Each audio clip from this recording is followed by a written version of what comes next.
Se colocar sobre os pés para fazermos menção da palavra. Aleluia! 1 Samuel,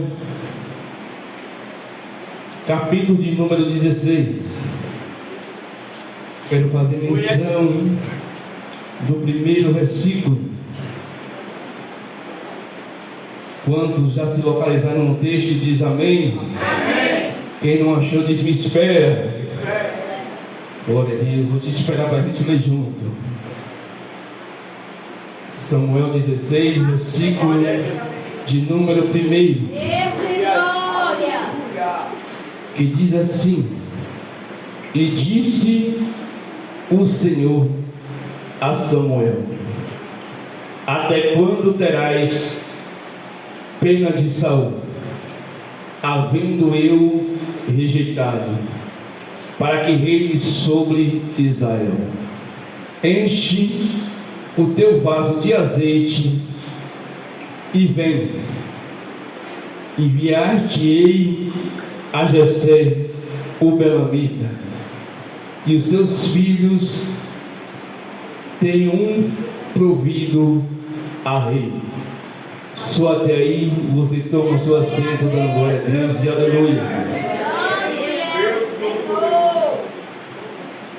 Queridos, estamos diante de um texto bastante conhecido, aonde a Bíblia vai registrar, segundo acabamos de ler no livro de 1 Samuel 16, que Deus começa a mover os céus para trabalhar na vida de Davi.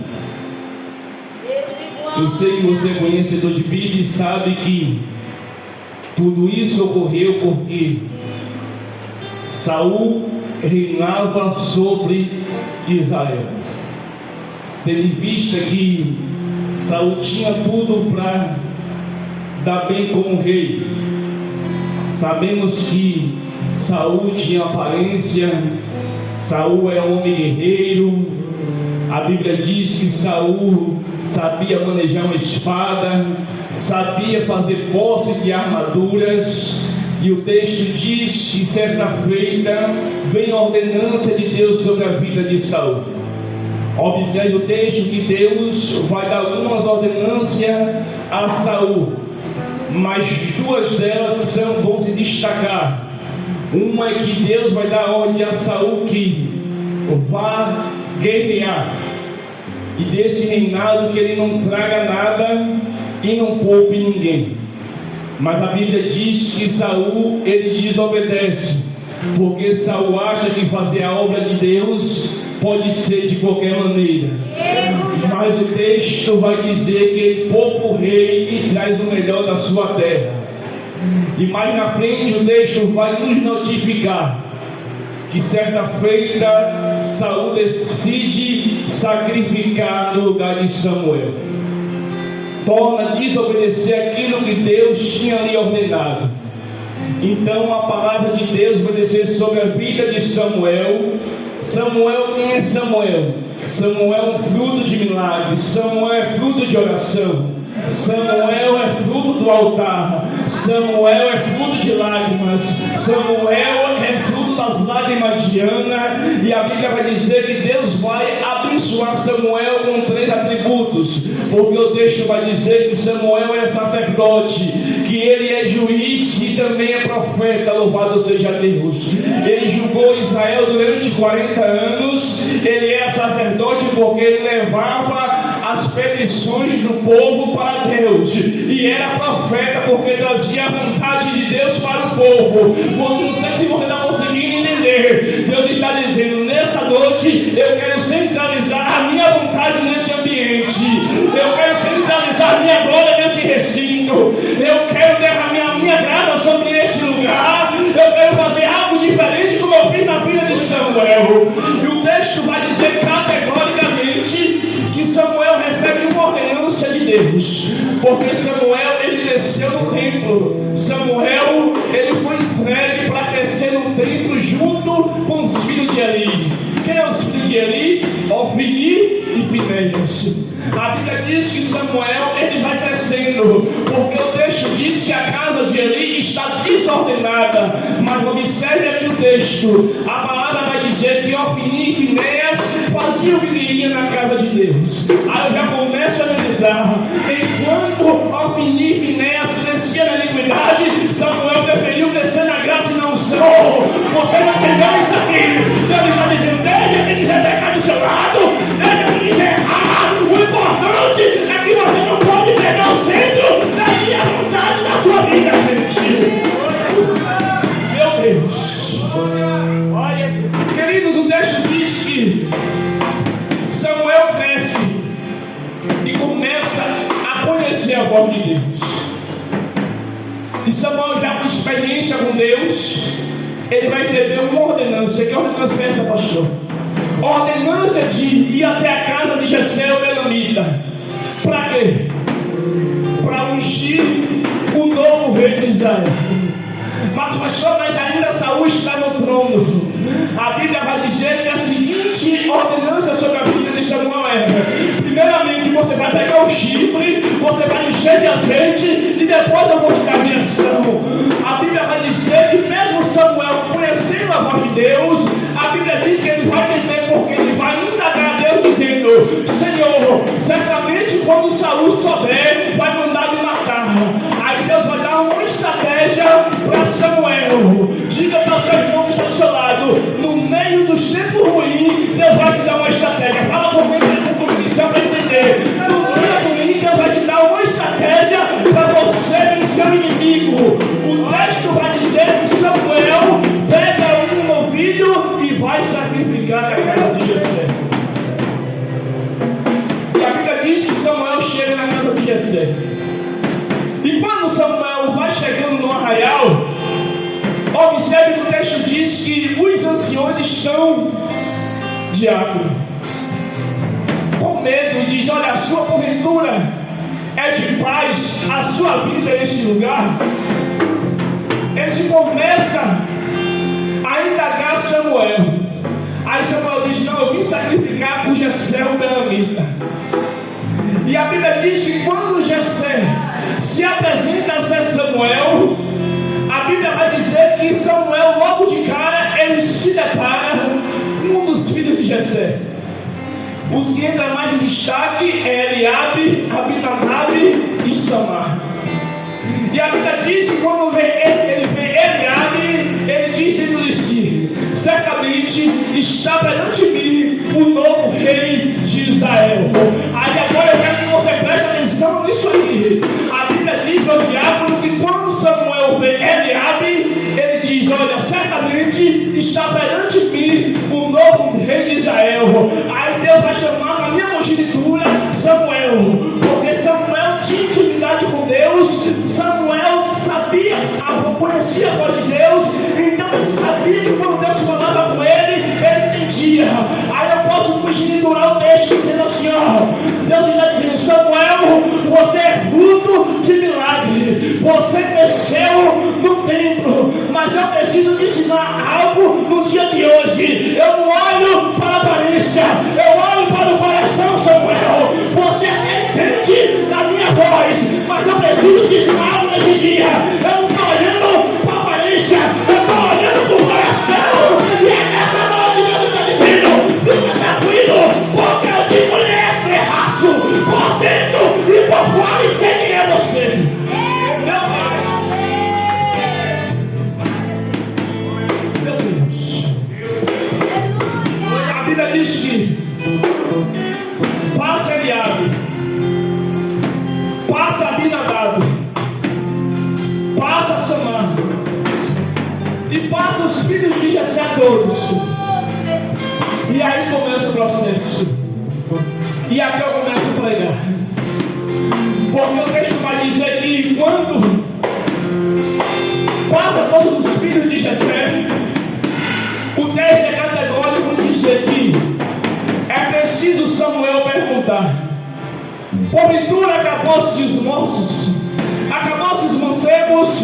Aí Jessé vai dizer: tem um que está no campo cuidando das minhas ovelhas. Aí a Bíblia vai dizer que a ordenança do profeta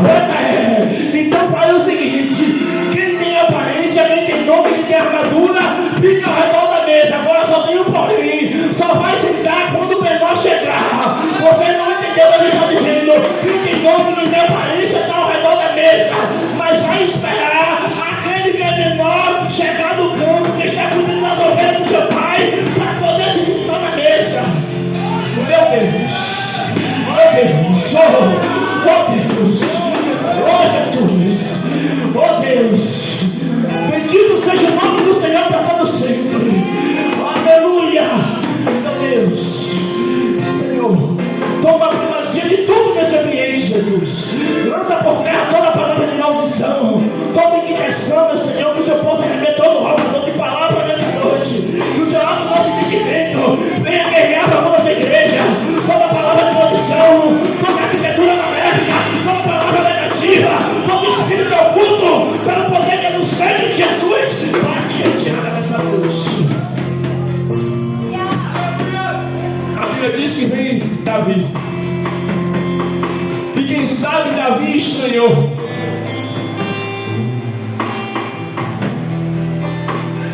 Os irmãos de Davi eram guerreiros. Fazia parte do exército de Saul.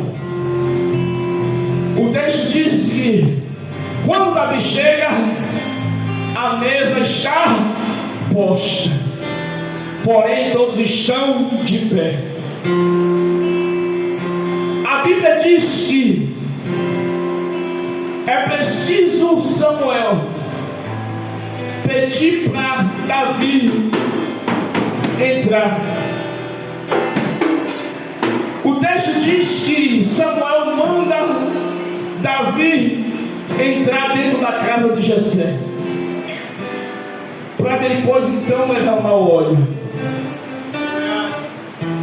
Poderia porventura Samuel ir até o ponto de Davi para derramar o óleo sobre a cabeça de Davi. Mas entenda uma coisa: Deus, quando tem um propósito na vida do homem e da mulher, o primeiro lugar que Ele vai confirmar o ministério não é lá fora, é do lado de dentro. Louvado seja Deus. Deus está dizendo: eu vou primeiro derramar o óleo, vou confirmar o ministério de Davi dentro de casa, para alguém entender que ele é melhor, mas foi eu que chamei. E vou dizer mais: quem sabe os irmãos de Davi todo dia sentavam na mesa, mas sentar na mesa todo dia, qualquer um senta. Agora o escolhido, ele só senta no dia que Deus manda. Ele é escolhido de Deus aqui nessa noite. Até você que é escolhido, só é escolhido. Não está dizendo só quem é escolhido e não se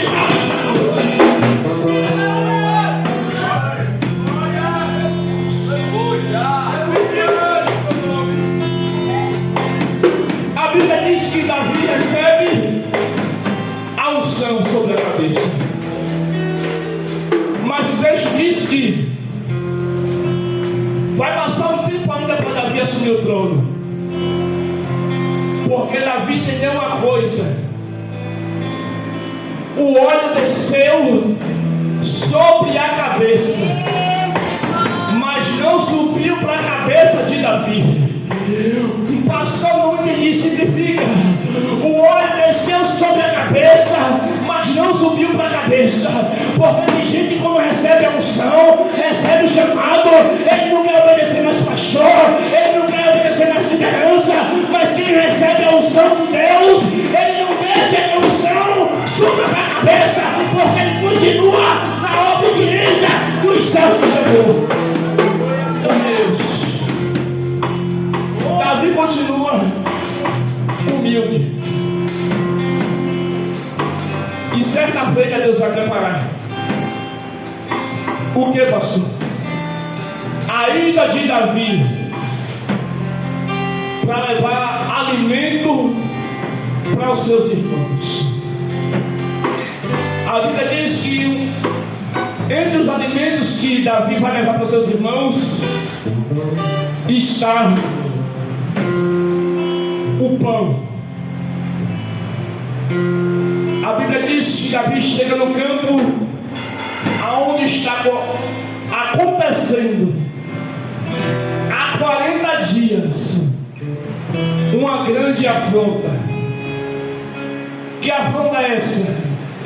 O texto texto diz que de um lado está o exército de Israel, juntamente com seu rei Saul, e do outro lado está os filisteus, e na frente do campo de batalha está um homem por nome de Golias.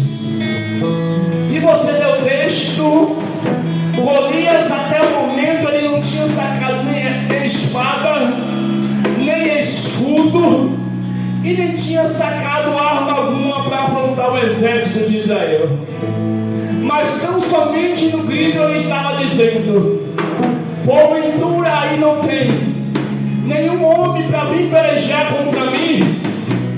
E do outro lado está o exército de Deus tremendo na base, pois o texto vai dizer que nem Saul se dispôs a lutar contra Golias, até chegar Davi.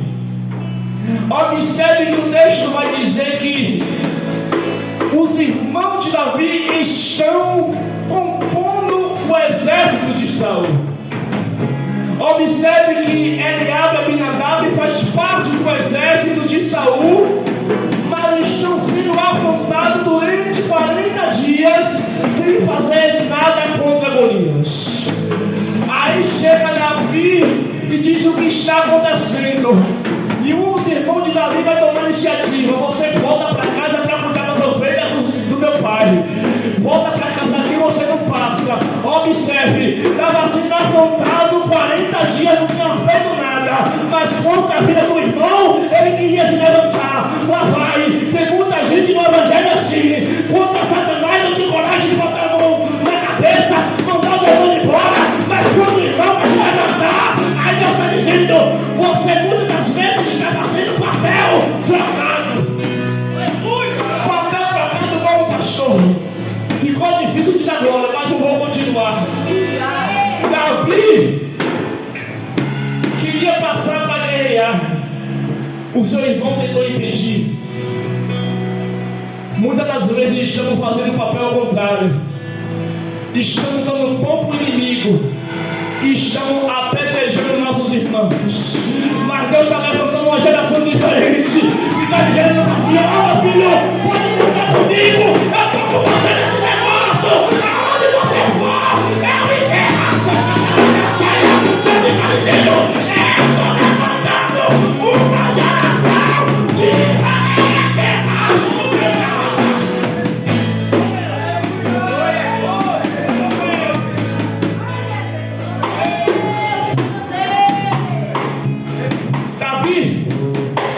Vai tomar iniciativa. E se eu vou pelejar contra esse gigante? Alguém não acreditou. Sério, menino, você não tem habilidade com armas, você não sabe manejar uma espada, nem tampouco sabe usar uma armadura. Aí o texto diz que Saul empresta a sua armadura para Davi. Isso é fato, eu sei que você conhece o texto. Não serviu para Davi. Aí Davi disse: eu vou só com o meu alforje, vou pegar 5 pedras no ribeiro, e hoje mesmo eu darei a esse circunciso as aves dos céus. Aí Golias vai desacreditar também de Davi, vai dizer: porventura não teria guerreiro capacitado para vir pelejar comigo? Você está enviando menino, está enviando criança. Quando Deus ouviu Golias dizer isso, aí na minha concepção, Deus desceu meu nome e disse: pode ser menino, mas carrega a minha presença.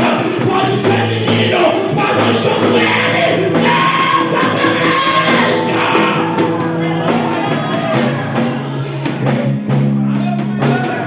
A Bíblia diz que Davi começa a ir de encontro àquele gigante, e Golias começa a zombar de Davi. A Bíblia diz que Golias está todo equipado de armadura. armadura. O texto diz que Golias é guerreiro desde a sua mocidade. E cá entre nós, nunca tinha perdido uma batalha. Golias era invicto no campo de batalha. A Bíblia diz que Golias estava todo ornamentado de armadura para pelejar, exceto com aquela brecha que tinha no seu capacete filisteu. A Bíblia diz que Davi passa no ribeiro, pega 5 pedras e começa a girar sua funda, até então lançar a pedra que vai atingir a cabeça de Golias.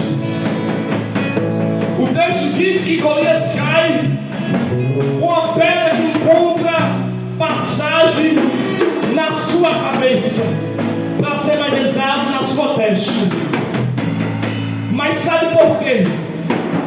Davi venceu a guerra porque Golias estava todo completo de armadura. Aí, levita, eu entendo uma coisa, que Davi fez o seguinte: eu estou indo pelejar contra Golias, ele está todo ornamentado de armadura, eu estou com minha roupa de pastor e com meu alforje do lado e com 5 pedras. Mas antes de pelejar contra Golias, eu vou fazer o seguinte: eu vou dar uma passadinha lá no Efésios 6:10, vou colocar o capacete da salvação, vou colocar a coraça da justiça, escudo da fé, calçar os pés, vou preparar a sua evangelho e vou lançar esse gigante por terra hoje.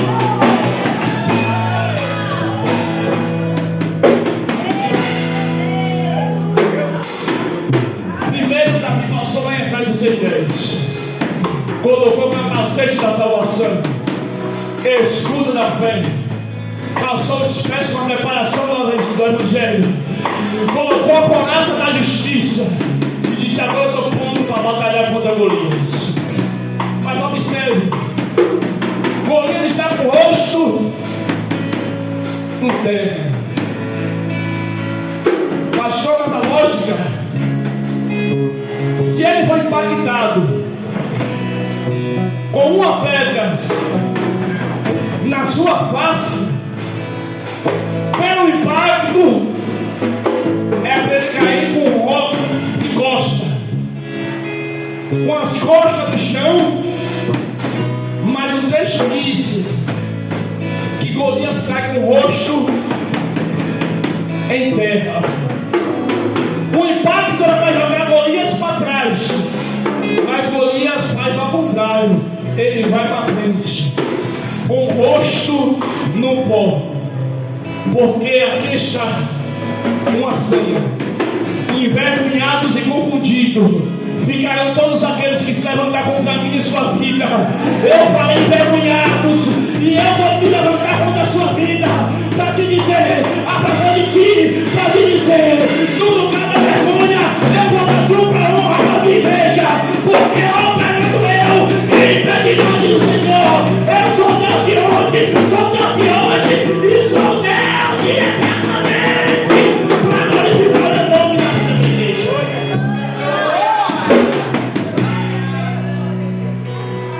Posso continuar? Você deixou comigo? Vamos lá.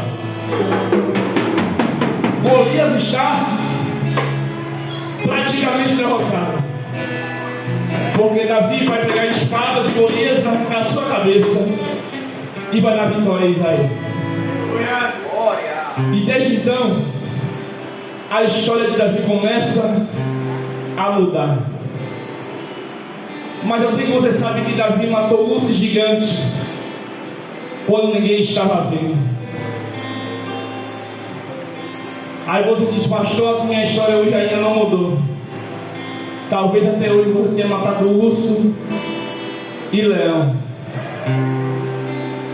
E esse gigante que se levantou não é para te envergonhar, esse gigante que se levantou contra a sua vida é para servir de trampolim para você chegar onde Deus quer. É para você chegar no objetivo que Deus te escolheu. É para você passar por esse gigante e entender que Deus é na sua vida. O texto diz que daquele dia em diante a vida de Davi jamais foi a mesma. E começou a trajetória de Davi sobre Israel. Isso alavancou uma grande ira de Saul contra a vida de Davi.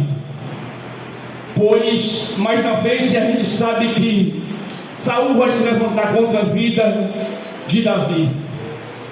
Embora Saul possuía uma boa aparência, era um homem de guerra, era um homem de peleja, era um homem que o povo tinha escolhido como rei.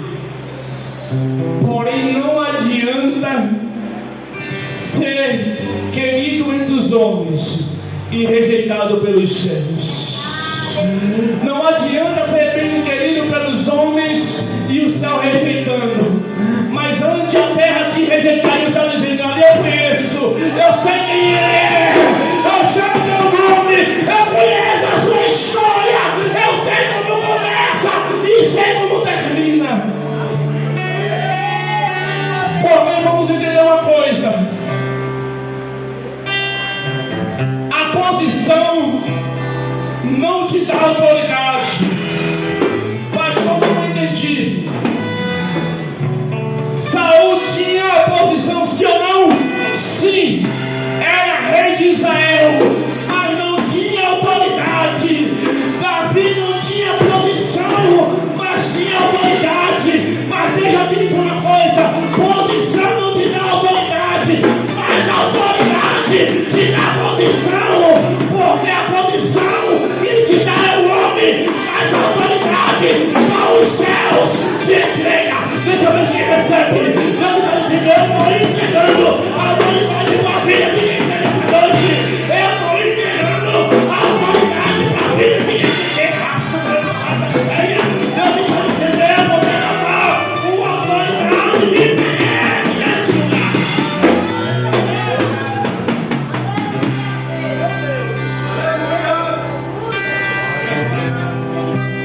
A posição estava com Saul, mas a autoridade estava com Davi.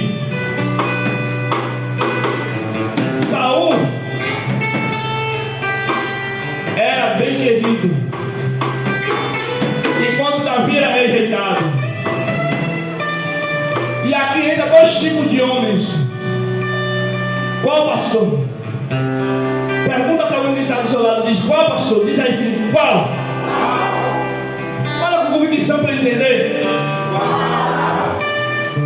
Dois tipos de homens. Davi é um e Saul é outro. Saul é o favorito. Davi não é favorito, mas porém é escolhido. Saul era o favorito e Davi era o escolhido. E ser favorito é totalmente diferente de ser escolhido. E eu vou te entregar a diferença dessa noite na direção de Deus.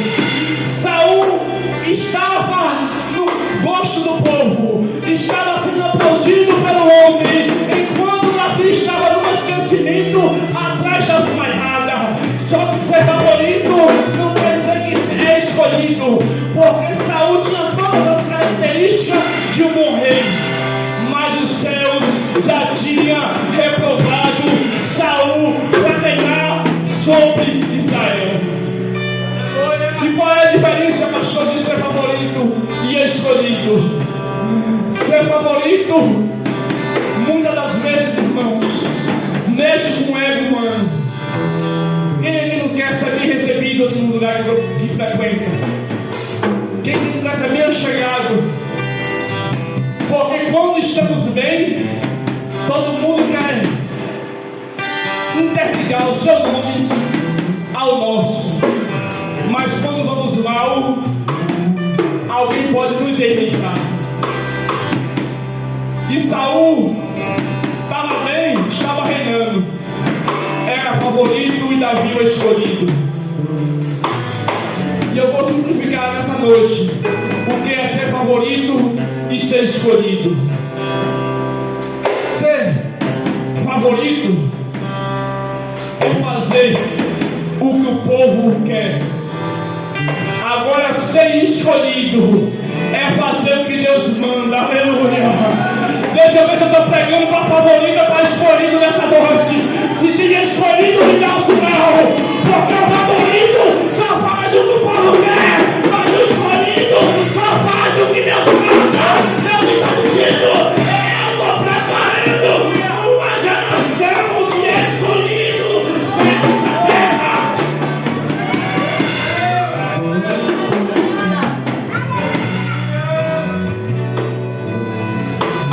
Aí muitas das vezes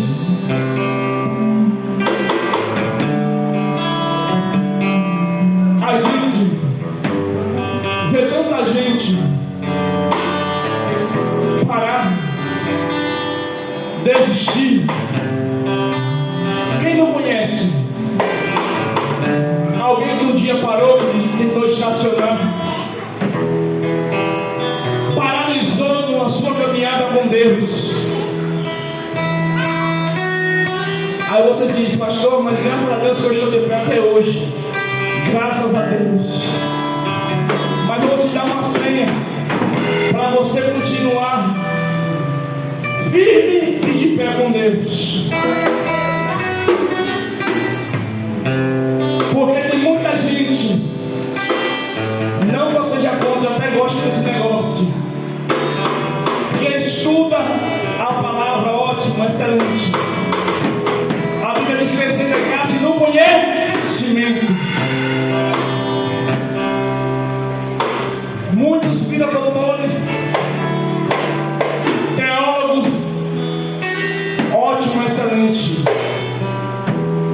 Aí mais na frente você vê parar, vê desistir. Aí você entende: meu Deus, aquele homem era uma bênção, tinha tanto entendimento, aquela mulher, um vaso na mão de Deus, tinha tanto entendimento da palavra. E por que paralisou? Porque não pegou essa receita aqui. Qual receita, pastor? Muitos têm pegado isso aqui, a palavra de Deus, e tem armazenado só aqui. Mas quem está de pé até hoje é porque foi diferente. Não armazenou somente aqui, mas fez que nem um salmista: eu escondi a tua palavra no meu coração para não pegar contra ti. Deixa eu ver se tem alguém aqui. Pegou a palavra, não deixou totalmente, mas deixou pro coração e disse: contra o meu Deus, eu não vou pecar.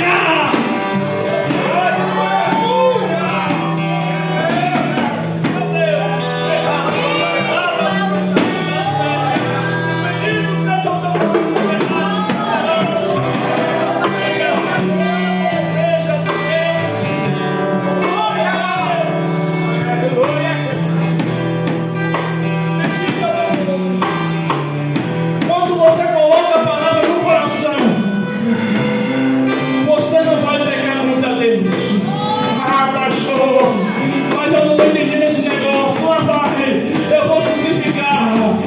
Quem é que bombeia o sangue para todo o corpo? Quem é? Quem é? O coração. O coração bombeia o sangue para todo o corpo. E por que Davi disse que gravou logo a palavra do Senhor no seu coração para não pegar contra ele? Porque o coração bombeia o sangue para todo o corpo. Aí se o coração está cheio da palavra, bombeando para todo o corpo, os meus pés é santo, a minha mão é santa, a minha mente é santa, o meu coração é santo, as minhas pernas é santa, porque eu estou cheio da palavra de Deus. Dentro do meu pedaço de sangue, dentro do meu coração, estou impossibilitado de pecar contra Deus.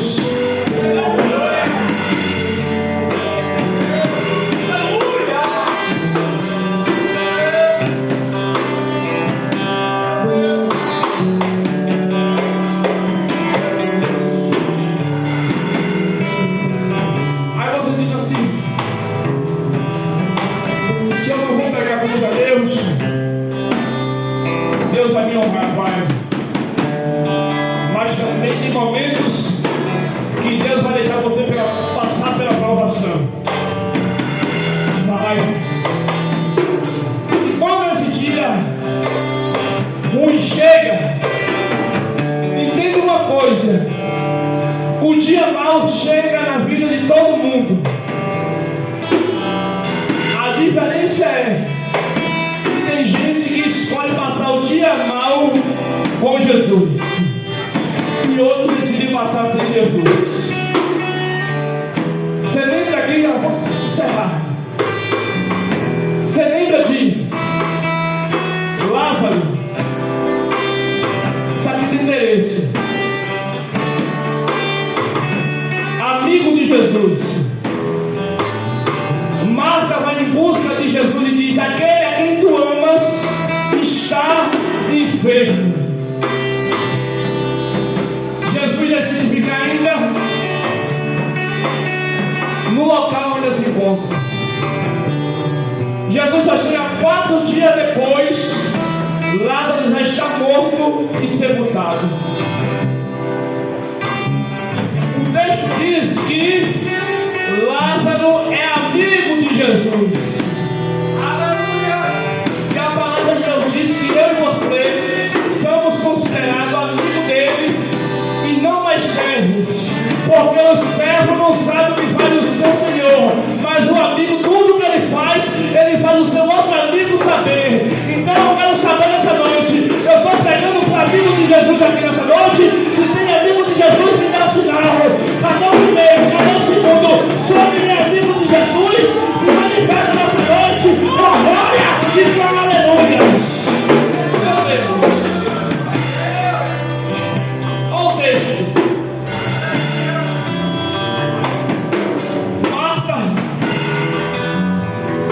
Foi em busca de Jesus. Jesus chegou 4 dias depois. Todo mundo na aldeia sabia que Lázaro, Marta e Maria eram amigos íntimos de Jesus. Você já pensou para analisar? Já parou para analisar o fato? Todo mundo está sabendo que Lázaro é amigo de Jesus, que Marta foi buscar Jesus para curar Lázaro e Jesus não chega e Lázaro morre. Na minha conjuntura de diácono, alguém está dizendo na vigilância na aldeia o seguinte: não disse que era amigo de Jesus, e por que Jesus não chegou e deixou ele morrer? É mais ou menos o que acontece muitas vezes na minha da sua vida. Diz que está na igreja agora, diz que agora é servo do Senhor, e porque o dia mau chegou sobre a vida dele, sobre a vida dela, alguém está dizendo: olha, era amigo de Jesus, mas Lázaro morreu. Marta vai dizer: olha, Jesus ele já desceu a sepultura. Jesus vai dizer: olha, Marta, crê não somente porque seu irmão há de ressuscitar. Marta vai dizer: eu sei, Senhor, ele há de ressuscitar. Na ressurreição do último dia, Jesus disse: não, minha filha, isso aqui tem endereço. Talvez você está pensando que o milagre que Deus vai te entregar é para o ano. Jesus disse: seu irmão vai te ressuscitar hoje. Aí eu vim profetizar para alguém que acredita. É para quem acredita. O milagre que Deus quer te entregar não é no ano que vem, é hoje. É não somente o milagre que Deus quer trazer não é o mês que vem, é hoje. Basta você tomar posse do milagre de Deus.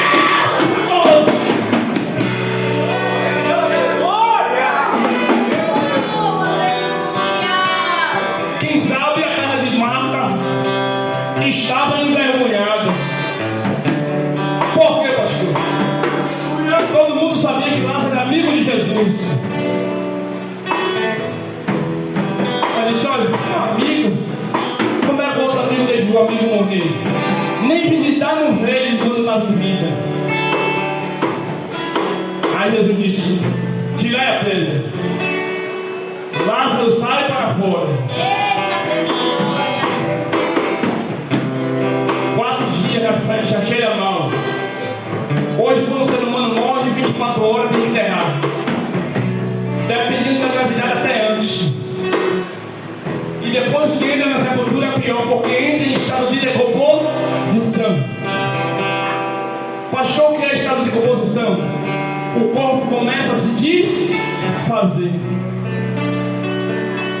Então, lá dá 4 dias enfaixado dentro da sepultura. Orelha não está mais no mesmo lugar. Nariz já decaiu. E assim sucessivamente. Peraí, mas Jesus dá uma ordenança: Lázaro, sai para fora. Lázaro sai todo atado, mas obedece. Peraí, mas estava em estado de decomposição. Como é que faz agora? Muitas das vezes eu e você, nossa vida, às vezes está assim, tudo fora do lugar. Mas na ordenança de Jesus, eu quero profetizar: tudo que estava fora do lugar está voltando para o lugar hoje, na autoridade do sangue de Jesus. É na autoridade do sangue de Jesus. Tudo que estava fora do lugar, Jesus está colocando no mesmo lugar hoje. Lázaro está ressuscitado. Aí quem estava conspirando, dizendo: gente, não disse que era amigo, não veio visitar, está vendo Lázaro ressuscitado. Na minha, na sua vida não é diferente. A sua casa não vai ficar conhecida como casa da vergonha, não. Eu quero profetizar para alguém que acredita: a sua casa não ficará conhecida, não vai ficar conhecida como a casa da vergonha, mas a sua casa, a minha casa, será uma referência na terra. Você perdeu de glorificar a Deus nessa noite. A sua casa não vai ser casa da humilhação, mas a minha, tua casa, será uma referência de todos vão saber que eu cheguei naquela casa.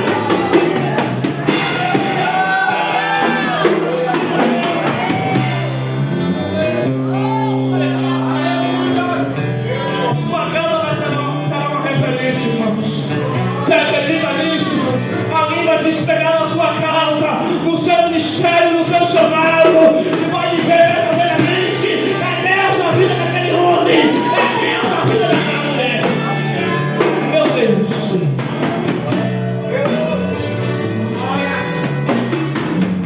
só é você aguardar que Ele está chegando. E sabe qual é o problema da nossa geração? É que a nossa geração, eu não estou falando desse ministério, mas estou falando do modo geral, anda em busca de incêndio. Ali é fogo puro, eu vou estar lá. Lá é fogo puro, eu vou estar lá. Em busca de incêndio. Mas eu quero te dar um conselho da parte de Deus: pare de correr atrás de incêndio e seja você uma brasa viva na mão de Deus. Aquele lá para morrer e dizer: eis-me aqui, Senhor, usa-me como tu queres, Deus. Porque quando a gente decidir ser uma brasa viva na mão de Deus, vamos parar de correr atrás de incêndio. Pastor, mas eu nem conheço a minha história, mas aquele que eu sigo conhece. Em 3 minutos eu entrego o microfone e agradeço a oportunidade. Em 3 minutos. Por que 3 minutos? Porque no ano de 2011, me preste sua atenção, 3 minutos, e eu prometo que vou entregar. Porque no ano de 2011 eu tenho 20. Isso não quer dizer nada, só para você entender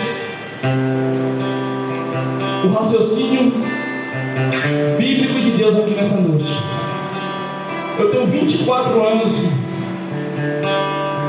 de evangelho.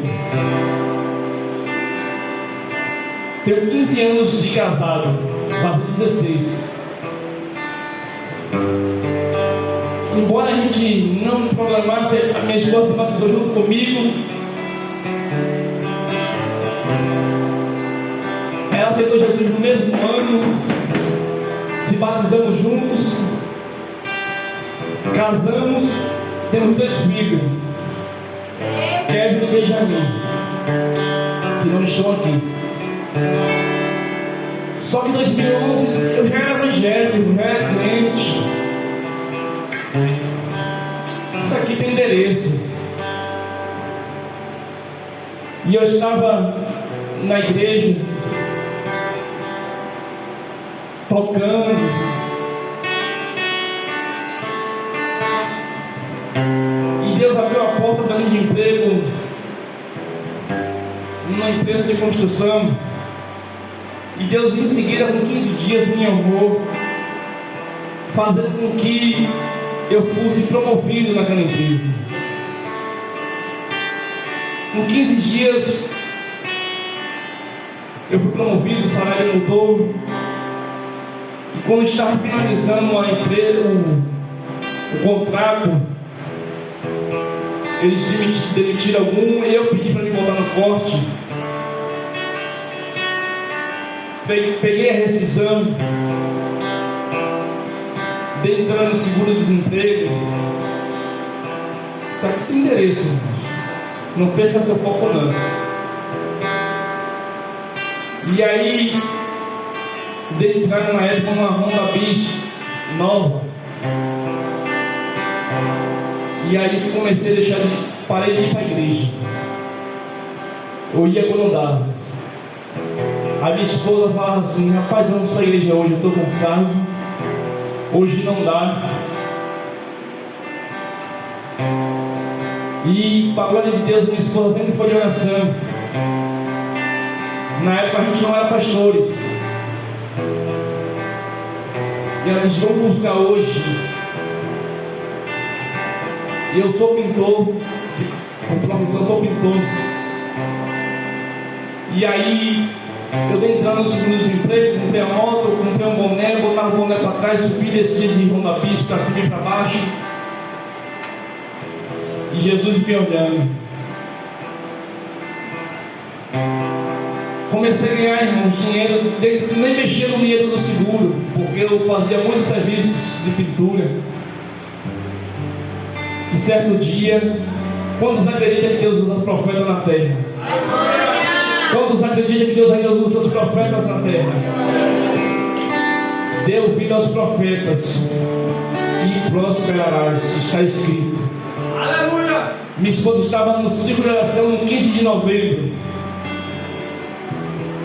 E aí ela disse: vamos terminar o ciclo de oração, você vem me buscar aqui.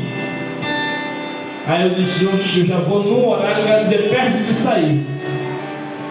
Pastor, mas o senhor era crente na época? Estava indo para a igreja, mas tinha deixado de ser igreja, porque vir para a igreja não é ser igreja. Porque o que vai te levar para o céu, na maioria da parte, não é o que você é aqui dentro, é o que você é lá fora quando ninguém está te vendo. Aleluia! Verdade. Aí eu fui buscar ela, chegou lá, não tinha terminado, ó. Falei: ela poder molhar mais um pouquinho. Aí quando eu cheguei na porta, o pastor disse: meu filho, entra. E eu disse: não, querido, aqui tá bom. Ele insistiu e eu, por educação, entrei. E ele veio em direção ao altar e eu atrás dele. Ele retornou e disse: o Senhor está sendo fiel para contigo, e você não está sendo fiel para com ele. Assim, quando fala assim, irmão, quando é Deus, trema na base, viu?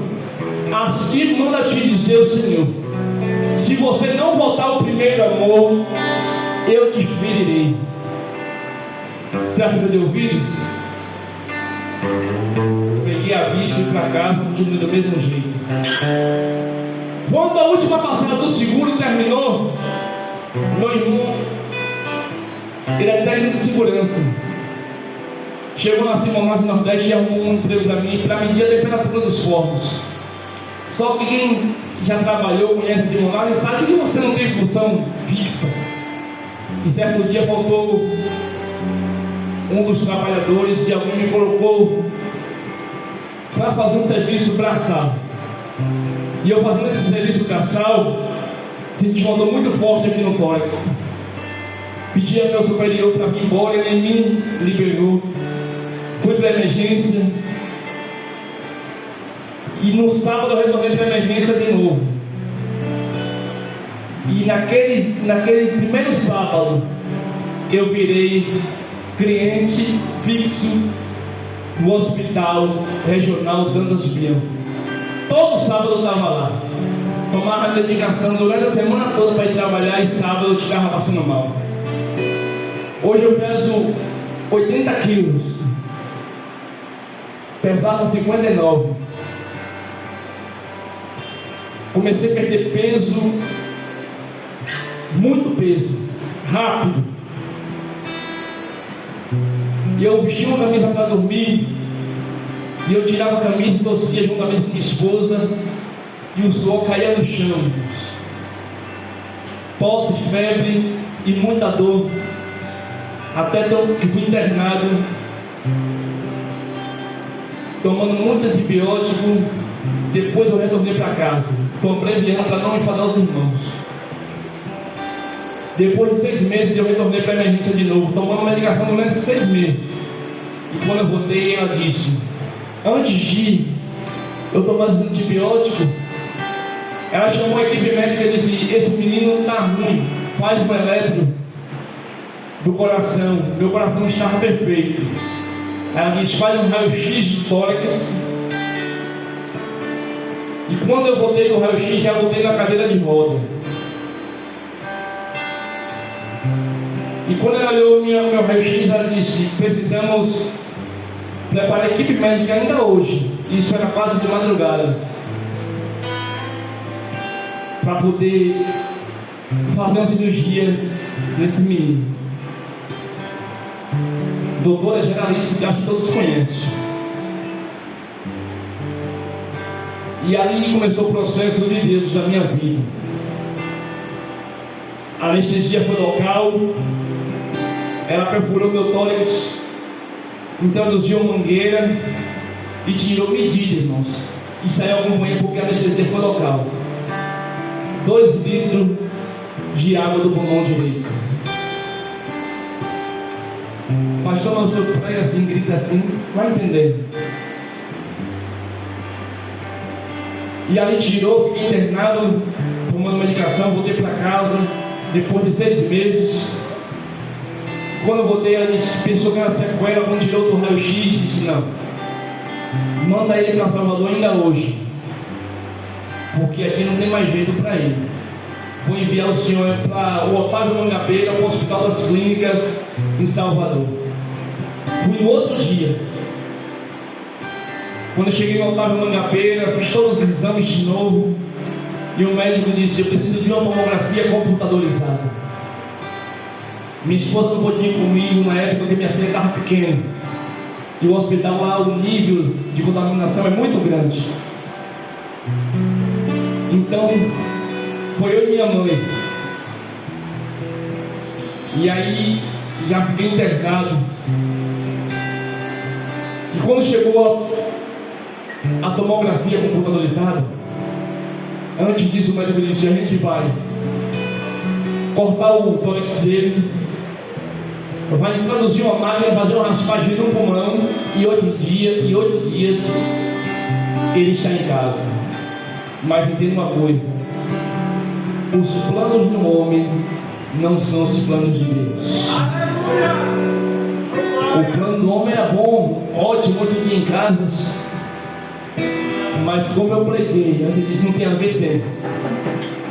O homem estava olhando dizendo, com 8 dias ele está em casa. Aí Deus disse, o coração ainda continua o mesmo, precisa mudar. Aí quando chegou a tomografia, ele chamou minha mãe e disse, sinto muito, ele ficou muito tempo em Alagoinhas. Ele está com uma bolsa de secreção do tamanho de uma laranja de umbigo no pulmão direito. esquerdo. E a gente vai fazer cirurgia, mas eu quero te dizer, mãe, estou sendo muito honesto com a senhora, ele só tem 10% de chance de vida, 90% de morte. A gente vai operar, mas a gente não é responsável. Assine aqui o termo. Minha mãe começou a chorar e assinou o termo. E eu mesmo, em desobediência, eu disse: fique tranquila, mãe, porque eu vou para a sala de cirurgia, mas eu vou retornar. E eu fui para a sala de cirurgia, e eu era o primeiro da lista, porque o estado era muito grave. E chegando lá, 7 horas da manhã, 5 horas, já estava tomando banho, em jejum, pesando quase 58 quilos já. Muito debilitado, fui para a sala de cirurgia 7 horas da manhã. A cirurgia acabou 3h30 da tarde. Você escutou bem, 3h30 da tarde. Minha mãe estava acompanhando tudo de pé. Dei 2 paradas cardíacas e 2 respiratórias. Foi preciso chamar outra equipe médica para me reanimar. Mas antes de entrar na sala de cirurgia, eu disse: Senhor, eu sei que o errado sou eu, mas se o Senhor me der outra oportunidade, aonde eu for, eu irei pegar a sua palavra e irei testemunhar o que o Senhor fez sobre a minha vida, sobre a minha casa.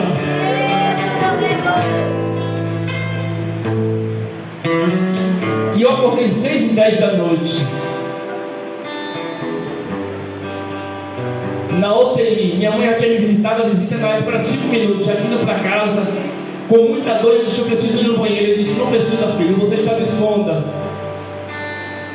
E eu sentindo muita dor, e aquilo que era 8 centímetros para cortar, o médico cortou 35 debaixo do meu braço, colocou o separador e cortou 35 centímetros para fazer a cirurgia. E para você entender, ele arrancou o pulmão direito todo. Eu só tenho o pulmão esquerdo. E passei 8 dias na UTI. E comecei a evangelizar para alguém que estava no meu quarto, que não tinha uma perna, não gostava de crente. E eu comecei a evangelizar ele, porque eu já entendi que o propósito de Deus tinha que se cumprir na minha vida. E eu comecei a pregar para ele. Ele disse: você é evangélico? Eu disse: por misericórdia. Ele disse: eu tenho 3 mulheres, nenhuma das 3 vieram me visitar, e eu não gosto de evangélico. E eu fiquei 8 dias com ele na enfermaria. E quando chegou o dia de eu vir para Lagoinhas, ele pegou o meu número de celular e disse: eu não gosto de crente, mas quando eu for ser um crente, eu quero ser que nem você. Aí eu já comecei a entender o que o apóstolo Paulo disse: sejam meus imitadores, assim como eu sou de Cristo. Eu já comecei a entender que o evangelho estava me mudando, porque o verdadeiro evangelho não te muda de fora para dentro, mas te muda de dentro para fora. Se o evangelho não te mudar de dentro para fora, pode ser qualquer coisa, menos evangelho. E com 30 dias eu voltei para Lagoinhas. E quando eu cheguei em Alagoinhas, eu retornei com 30 dias para Salvador e disse: processo não vou levar nem virar. E aí minha esposa já foi comigo fazer a revisão. Chegou lá, que fez um exame, disse: você está com água no pulmão de novo. Abriu tudo de novo, irmãos. Treinou a água que queria passar para o pulmão esquerdo. E aí, depois, muito debilitado, ele chegou com uma caixa, tipo uma caixa de sapato, e disse: eu tenho uma má notícia para te dar. Eu falei: mais? Ele disse: seus outros exames chegaram, e o senhor está com tuberculose aguda. Tem aqui 11 tipos de comprimidos diferentes. Você vai tomar os 11 durante 6 meses. No dia que você parar de tomar, você morre. Chamou minha esposa e disse: separa copo, separa colher, não deite perto, não converse perto, porque é contagioso e má. Aí você pergunta: a pastora cumpriu? Não. Ela comia no mesmo copo que eu, bebia no mesmo copo que eu, falava perto de mim, conversava perto de mim, deitava na mesma cama. Uma porque a gente sabe que no céu nos escolhe para não pegar com esposa e com esposo. E outra, porque o trabalhar de Deus não era com ela, era comigo. Tomei medicamento durante 6 meses, mas durante 2 eu era praticamente só em casa. Auxílio não era emergencial, era auxílio de doença porque eu recebi, eu era empregado. E aí começou a alternar, vinha 1 mês, 2 não vinha, mas ela estava pregando que Jesus tinha me curado. Então auxílio, doença, é para quem está doente. E ela disse: se você quer o auxílio de doença, você está confessando que você está doente. E certa feita eu estava na porta de uma empresa, com a carteira de trabalho e a documentação necessária. E alguém dizia assim: ele não vai entrar ali, ele não vai conseguir. Pastor, era ímpio? Não, era crente. Dizia ali. Passei 15 dias na porta da empresa. De repente alguém vai pegar minha carteira, vai olhar as minhas experiências profissionais. De repente vai chamar o meu nome no meio da multidão e vai dizer: seu Jonas, tome aqui uma guia de exame e vá fazer exame para você fazer parte da nossa empresa. Eu disse: agora o processo chegou. Porque quem já trabalhou em empresa sabe que um dos exames mais simples é raio-x do tórax, aspirometria, 2 exames impossíveis, humanamente falando para mim. Aí eu disse: Senhor, se eu não puder assoprar, o Senhor vai assoprar naquele aparelho. Fiz o raio-x, fiz a aspirometria. Eu disse: vou quebrar o protocolo e perguntei: moça, eu passei nesse exame? Ela disse: se depender desse exame, o senhor já está empregado. Você não entendeu? Ela disse: se depender desse exame, você já está empregado. Aí eu morri. Aí alguém que não acreditava, isso é para você acrescentar sua fé. Alguém que não acreditava disse: daqui a pouco eu estou lá no meio de mais de 50 homens. E alguém grita de novo: Jonas, venha pegar o fardamento, venha compor a nossa equipe, venha. Aí eu olhei para dentro da empresa: agora você dá um testemunho de crente. Eu era crente no trabalho, eu era crente em casa, eu era crente na rua. Aí se cumpriu a promessa de Deus de novo para ver se eu ia permanecer fiel. Passou-se uns dias, alguém me promoveu. Eu era pintor de profissão, mas não tinha na carteira, sei fazer tudo de pintura. Aí alguém disse assim: ó, o certo é primeiro ser ajudante comum. No comum vai ser prático. Aí ele disse: não, eu vou fazer diferente. Você vai direto para o profissional. Aí disse: vem mudar o capacete, vem mudar o fardamento e assim aqui, porque a partir de hoje o seu salário é outro. Aí Deus está dizendo: eu vou ver se vai continuar fiel na minha presença. Aí eu disse: Senhor, eu sei que foi tudo o Senhor que me deu, então eu vou continuar na sua presença, te adorando na beleza da sua santidade. Saí como crente, classificado. E depois que perdi o pulmão direito, já assinei a carteira 4 vezes. E se isso fortalece a sua fé, já estou fazendo exame para assinar de novo. Se você acredita, aplauda o Senhor Jesus bem forte. Deus abençoe esta casa, Deus abençoe o diabo. Que o Espírito de Deus fale o melhor no coração. Agradeço pela confiança. Louvo a Deus por essa casa. Que Deus abençoe todos, em nome de Jesus.